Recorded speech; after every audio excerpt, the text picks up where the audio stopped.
ஜாயோட முதல் மகன் எப்படி இதில் பாதிக்கப்பட முடியும் அப்படின்னு நீங்கள் யோசிக்கலாம். ஜாய்க்கு முதல் திருமணம் நடந்தது 2018. 19ல் அவங்க முதல் குழந்தைய பெற்றெடுக்கிறாங்க.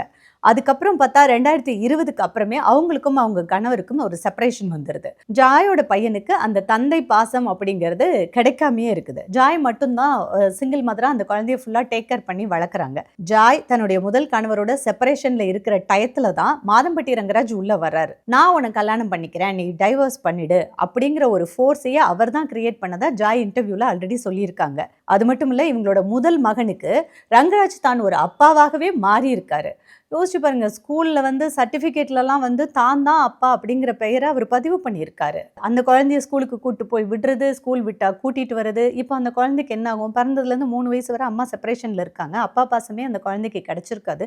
ஸோ 3 வயசு கொஞ்சம் விவரம் தெரிகிற வயசுல ரங்கராஜோட பாசத்தை தான் அந்த குழந்தை அனுபவிச்சிருக்கு. ரங்கராஜ் அந்த குழந்தை பப்புன்னு தான் கூப்பிடுவாங்களாம். ஸோ அந்த அப்பா கூட விளையாடுறது, அப்பா கூட சண்டை போடுறது, பிடிச்சதை அப்பா கிட்ட கேட்டு வாங்கிக்கிறது, இப்படி அந்த குழந்தை மொத்த பாசத்தையும் ரங்கராஜ் கிட்ட தான் கடந்த 2 வருஷமா அனுபவிச்சிருக்காங்க.